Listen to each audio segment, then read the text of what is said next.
Come back. We want to get you to that breaking news out of Norfolk, Virginia. We told you a suspected gunman is now dead after opening fire at a building in Old Dominion University. We've learned 2 other people were injured in the incident. Let's bring in Anna Schechter, senior coordinating producer for CBS News Crime and Public Safety Unit. Good to see you today, Anna. What can you tell us about this incident? Good to be with you, Mugo. Well, a gunman was able to gain entrance into Constant Hall inside the university there, very close to downtown Norfolk, and of course, very close to a large military base there. So a lot of security personnel in this general area, and police were able to respond very quickly, which thankfully likely saved lives in this case. 2 people were injured. They're transported, both of them, at the same nearby hospital. We don't know the extent of their injuries, and hopefully we'll hear that soon. We're also awaiting the identity of the shooter, Mugo. And I know, Anna, this is obviously still in the very early stages as investigators try to figure out what happened. But do you have any idea why the shooting happened? Why the shooter targeted the university? It's a great question. It's always the number one question on investigators' minds once they've triaged victims. They want to look at motive. They want to try to answer that question and also use that as they review their safety protocols. How was this able to happen? We do not have a motive. We do not know if the gunman knew the 2 victims and if the gunman was targeting those 2. The FBI is assisting the local police there in Norfolk. Local police are the lead investigative body on this, and we do expect to hear more in the coming hours about the suspect's, the gunman's identification. They might even still be reviewing it and confirming it at this hour, since this just happened, Mugo. We're in the very early stages of the investigation. Yeah, Anna, in fact, we have a statement right now from the FBI Director, Kash Patel. It reads, FBI personnel are providing assistance and working with local authorities responding to the shooting at Old Dominion University, and we will update as able. Anna Schechter, thank you for joining us today, and thank you for your time. We appreciate it. So this was a shooting out there in Old Dominion? Yeah, Old Dominion University. Yeah, this happened earlier today, and hey, we live in a country where, what is the Second Amendment? Yeah.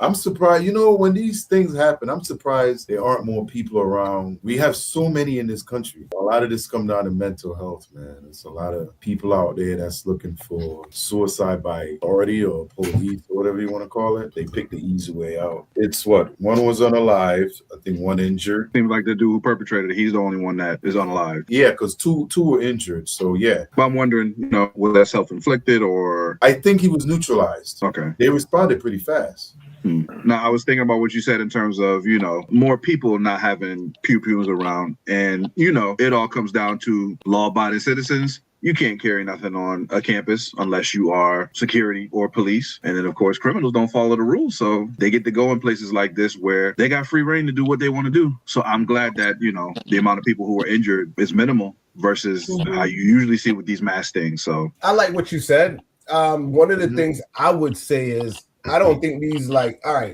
they're criminals in their own rights, but we're not talking about the hardened criminals, because hardened criminals, they going on campus they try to air it out on the block. We ain't catching you where people studying because we know that's extra charges. Not me, but they know that's extra charges. You know what I'm saying? The way how I see some of these things are, why do they choose like schools, these soft, they call them soft targets or whatever the hell they call them, but why do they choose like schools, like elementary schools and churches and like stuff like that? You know what I'm saying? Where none of it is right, but why? Right. I think they're trying to make a bigger statement, to target the younger population and spiritual places. They're really, really trying to say, it's a passionate kill. And these are all places where these people are only expecting to be safe. They're not expecting that anybody's going to come in and do anything to them. A church, a place of worship, a school, people just trying to get their education. No parent sends their child to school thinking they're going to get shot up. Right. And of course, I only meant criminal in terms of like, hey, we following the law. We know not to bring a pew-pew on campus, but they don't care, like that. No, they got their pew-pew, but it's like, it ain't for that type of sort of stuff. You know what I'm saying? Hey, hear what I found. He was not pew-pew. Huh? He was stabbed to death by some ROTC students that was on campus. Good Samaritan. They literally fought him and they ended up stabbing him. And what my boy had on campus to be doing all that, though? Police arrived. As you said that, right? So the the title says shooting suspect identified, reported to ties of ISIS. Right, he's a terrorist. Supposedly.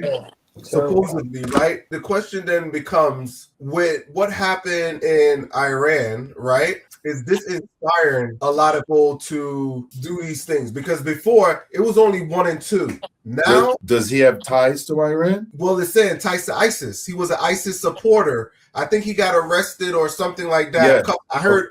I did a quick dive, not as much. He had a little bit of ties. Apparently, he was a convicted terrorist. Now they want to know, how does a convicted terrorist get a pew pew? Well, we live in a country where pew pew is a Second Amendment right. They everywhere if you need one. Well, in the state of Virginia, right there, Norfolk specifically, I used to live out there. A lot of guns come through the military, through that base. And on the street, I've seen numerous of assault rifles out there on the street for no reason. For no reason. No reason. That's what it is. I mean, these dudes walk around with, oh my goodness, I'm talking about military grade weapons. I could imagine. Out there. I mean, you know, that place specifically, I know almost for a fact that it comes through the military, off these ships, the boats, and you know, because there's no way all these weapons are getting. You know, I'm just saying. All I'm saying, I'll just say this: it's easy to get weapons out there than a lot of states, illegally or legally. Quick side note was, you get charged more for military weapons. Yes, but it's still there. People don't know just that. like an AK or they trying to get rid of the assault rifles because you get charged more for military grade, like even the bullets. Yeah. If it's military grade stuff, your charges are higher.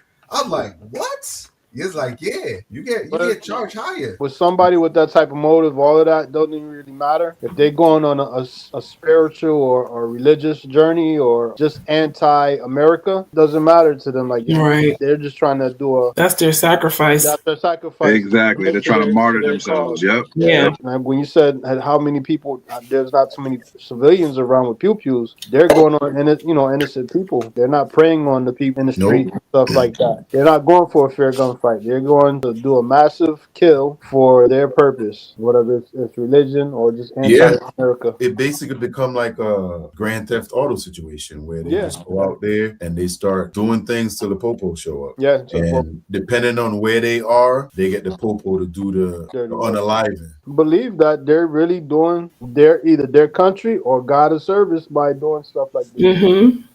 To me, how do you stop a person that really believes that they're doing God a service or their country a service? There's no way you can stop that. No, because, think about the people in Iran right now. Mm-hmm. Like some of these people that's getting bombed. How do they feel about us? Exactly. Right. You know what I mean? Exactly. And now their kids grow up learning to hate us. For sure. You know what I'm saying? And they get passed down. Funny video on TikTok or something. It was a black dude. He put a comb over his thing. His face. Did y'all see that? Yeah. He had a mustache. And I got the video. I got to pull it up. He was like, "Nah, man, for real, y'all. We don't want no smoke with y'all." And they just busted out laughing because they couldn't speak English, and they was just hollering. He was like, "Nah, man, chill. We don't want no smoke with y'all." But it's serious, bro. It ain't gonna get no better. It's going to get worse. All of this was written. So at least this campus fought back. Did anybody claim it? There. Yeah, the kids, they didn't have a pew-pew, but they took it into their hands and took them out. Most people that I know that carry pew-pews, they got a blade on them too as well. But, that's just part of the armor. If it was a junior ROTC, he already knew, you know what I'm saying? If you ain't got a pew-pew, you got something. Yep.